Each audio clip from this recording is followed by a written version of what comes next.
नमस्कार, मी अक्षरा पाटील. पुस्तक वाचन या युट्यूब चॅनलमध्ये आपणा सर्वांचं खूप मनापासून स्वागत. मित्रांनो, शिवाजी सावंत लिखित मृत्युंजय या कादंबरीचं आपण वाचन करीत आहोत. तत्पूर्वी चॅनलवर जर आपण पहिल्यांदाच असाल तर चॅनलला सबस्क्राईब करा. त्याचबरोबर व्हिडिओ आपल्या मित्रमैत्रिणींना, नातेवाईकांना शेअर करून व्हिडिओ कसा वाटला ते जरूर कमेंट बॉक्समध्ये कळवा. कर्ण 6. आम्ही हस्तिनापुरात आलो, पण दुर्योधनाची मनस्थिती फारच कठीण झाली होती. रात्री शयनगृहात मध्येच दचकून उठून मंचका शेजारी उभी केलेली गदा आपल्या खांद्यावर टाकून मी या इंद्रप्रस्थात आता एक पळभरी थांबणार नाही असं बडबडत कक्षाबाहेर धावण्याचा तो यत्न करू लागला.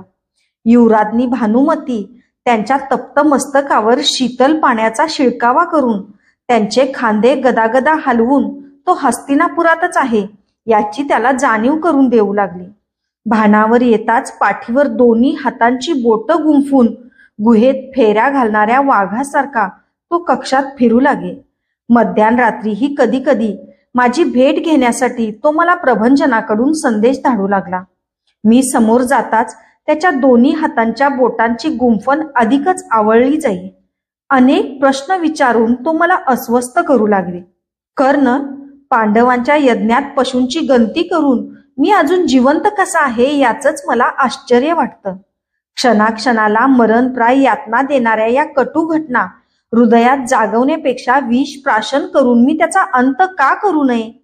माझ्या पूजनीय पित्याच्या अंधत्वाचा मर्मभेदेक निर्देश करून त्यांच्या नैसर्गिक व्यंगावर दात काढते तीही एक यत्किंचित स्त्री. छे, वळवळत शब्दागार फेरणारी तिची जीभ आणि विचकट हसताना माझ्या हृदयाचे शतशः खंड पाडणारे ते शुभ्र दात मी का ठेचू नयेत? आणि ठेचता येणं शक्य नसेल तर कुरु म्हणून जिवंत तरी का राहावं? कशासाठी? सांग कर्णा, कशासाठी? मी त्याच्या खांद्यावर हात ठेवून त्याला शांत करण्याचा प्रयत्न करी, पण तो जरी अंमळ शांत झाला तरी वरून गंभीर वाटणाऱ्या सागराचं अंतरंग किती सखोल असतं हे कळू शकत नाही. त्याप्रमाणे त्याच्या अंतरंगात काय काय चाललं होतं हेही काहीच कळत नव्हतं. एकाएकी माझा हात हातात घेत तो मला एकदा शयनगृहाबाहेर चलण्यासाठी आग्रह करू लागला. त्याचं मन दुखावलं जाऊ नये म्हणून मध्यानरात्र असूनही मी त्याच्या समवेत गेलो. मला त्यानं कुरूंच्या राजसभेतल्या सरळ राजसिंहासनापर्यंत नेलं. त्या सिंहासनाच्या इतक्या जवळ मी कधीच गेलो नव्हतो. पलित्यांच्या मंद मंद प्रकाशात तळपणाऱ्या सोमवंशाचं प्रतीक असलेल्या त्या सिंहासनामागच्या चंदेरी प्रतिमेकडं बोट करून तो म्हणाला, तू माझा समर्थ सहचर असशील तर मानचिन्ह असलेल्या या चंद्रप्रतिमेची प्रतिज्ञा घेऊन सांग की तू माझी साथ कधीच सोडणार नाहीस. कर्ण, मी एकाकी आहे असं मला वाटू लागलंय. आजपर्यंत तुला कधी अशा प्रतिज्ञेची आवश्यकता भासली आहे काय? आज भासते आहे.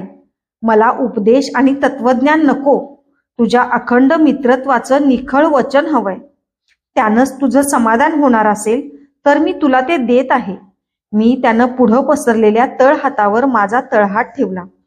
शेजारच्या पाषाणी स्तंभात रोवलेल्या पेटत्या पलित्यावरची इंगुदीच्या तेलाची एक ठिणगी तडकली आणि माझ्या तळहातावर पडली, पण कवचामुळं माझा हात मात्र पोळला नाही. कर्ण 7.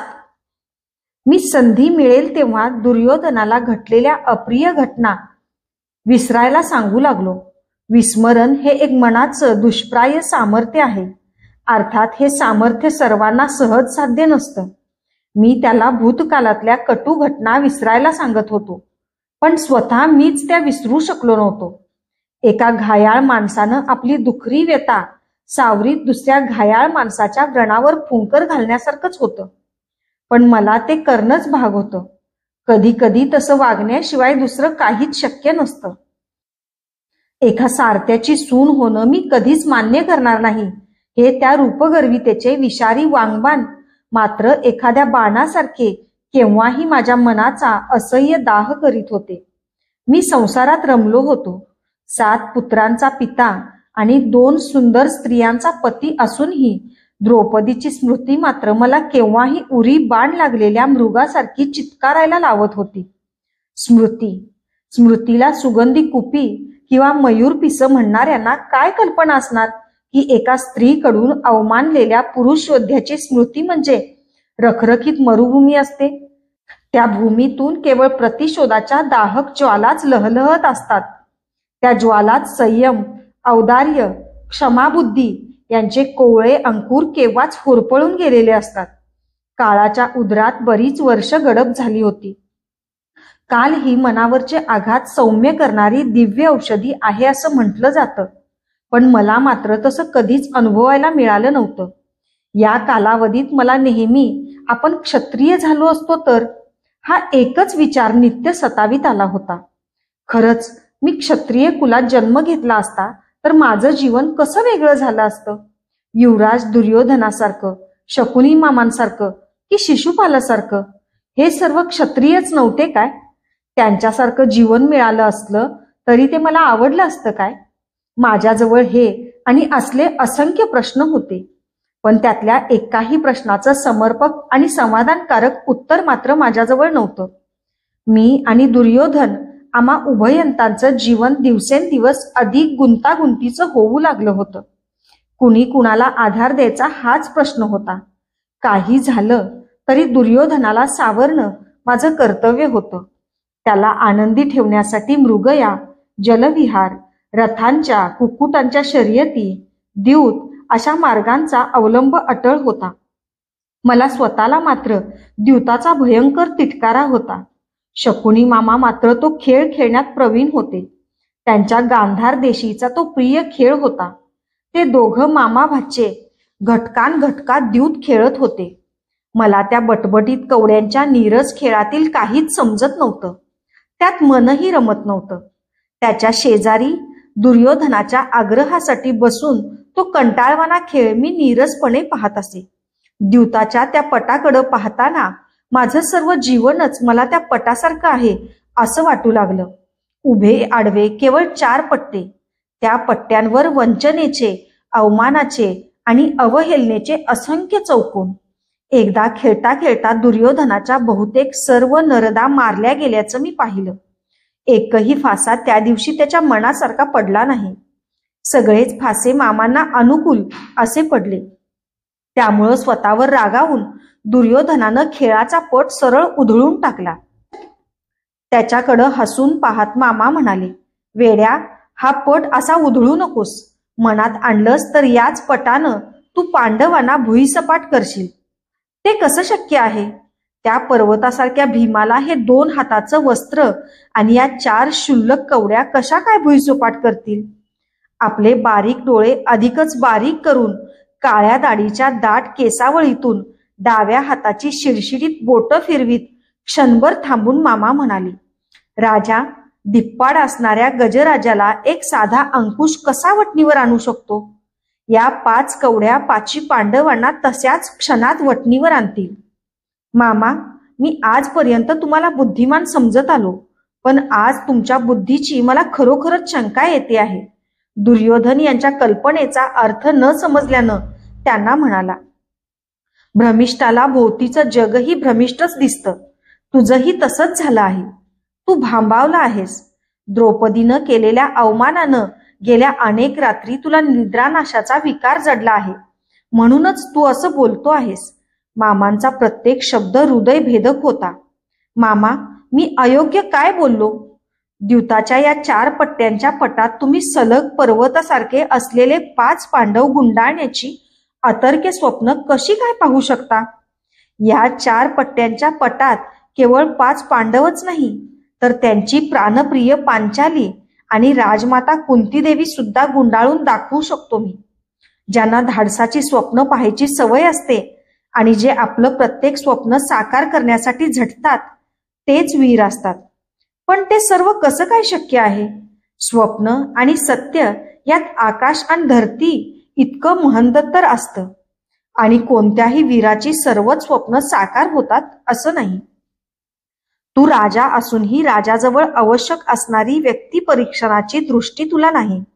नाहीतर तुला हे नक्कीच पटलं असतं की कोणतंही व्यसन हे कुठल्याही बुद्धिमान माणसाला सुद्धा अधपतनाच्या सखोल दरीत नेऊन पोहोचवू शकतं. युवराज असूनही मामा नेहमीच दुर्योधनाला राजा म्हणत. व्यसन? कुणाला आहे व्यसन? आणि ते कसलं? युवराज युधिष्ठिराला. द्यूत खेळण्याचं. मग त्याचा आपणाला काय उपयोग? राजा, केवळ एकदाच तुझ्या युधिष्ठिराला शकुनी मामांसमोर द्यूताच्या शर्यतीत आणून सोड. तू आता संतापलास आणि तुझ्या मनावरचा तोल जाऊन तू पट उधळून दिलास. याही पेक्षा अधिक प्रमाणात त्याच्या मनावरचा तोल घालवून दाखवीन मी. मामा, किती बालिश बोलता तुम्ही. आता परत या हस्तिनापुरात यायला तो मूर्ख नाही. तो होऊन कधीच येणार नाही. त्याला आणणं हेच तर आपलं कौशल्य आहे. बिळातले भुजंग सुखासुखी बाहेर येत नसतात. त्यासाठी बिळात धुमी घालावी लागते. कसली धुमी घालणार त्याला इथं आणण्यासाठी? यज्ञाची. इतर कोणत्याही कारणासाठी तो इथं आला नाही तरी तो धार्मिक विधीसाठी या वयाचा कधीच राहणार नाही. त्याचं उपनाम धर्म आहे हे तू विसरलास की काय? यज्ञ? कपाळाला आठ्या चढवीत दुर्योधन म्हणाला. होय, यज्ञ. राजसूय यज्ञापेक्षा भव्य यज्ञ. विष्णुयाग यज्ञ. अमात्य वृषवर्मांना पाचारण करून आजच सर्वांना निमंत्रण धाड. हातातल्या कवड्या खेळवीत मामा म्हणाले. मला त्यांच्या हातातील कवड्या मृत माणसांच्या निष्प्राण डोळ्यांच्या बुबुळासारख्या भयान वाटल्या. त्यांच्या कुठल्याच कल्पनेत कुठंही पुरुषार्थ दिसत नव्हता. त्यांचा संवाद मी निमूटपणे ऐकला होता, पण मामांच्या कल्पनेत राजकारणाच्या नावाखाली कपटाचा दुर्गंध येताच तीव्र विरोधाच्या भाषेत मी म्हणालो. मामा, स्वतःला सुबलराज म्हणवून घेता. ज्या हातात खड्ग घेऊन शत्रूला समरांगणात खडे चारावेत त्याच हातात या कवड्या घेऊन तुम्ही दैवाचा पाश पांडवांच्या कंठाभोवती टाकू पाहतात. हे आपल्याला शोभादायक नाही. कर्ण, राजकारण हा तुझा विषयच नव्हे. राजकारण केवळ दंडाच्या बलावर वा मनाच्या चांगुलपणावर कधीच चालत नसतं. ते बुद्धीच्या कसरतीवर चालत असतं. माजलेलं अरण्य नष्ट करायचं झालं तर तुझ्यासारखा साधाभोळा वीर हातात परशू घेऊन जीवनभर ते एकटाच वेड्यासारखा तोडीत बसेल. पण माझ्यासारखा एका ठिणगीतच त्याची वासलात लावील. चल, 8 दिशांच्या नावानं 8चं दान दे, असं म्हणत त्यांनी हातातील कवड्या खेळवून पटाजवळ फेकल्या. 8चं अचूक दान पडताच बैठकीवरून टुनदिशी उडी मारून ते ओरडले. ते बघ, 8 म्हणजे 8च.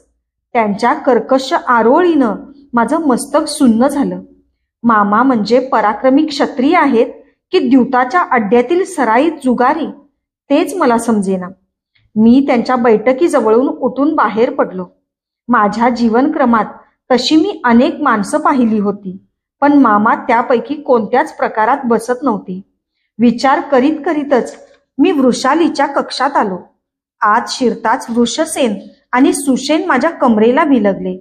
छोटा वृषकेतू रांगत बोबड्या शब्दात तात म्हणत माझ्या दिशेनं दुडुदुडू येऊ लागला. या तिघांना पाहताच मामा आणि त्यांचं राजकारण कुठल्या कुठं पसार झालं. थँक्यू.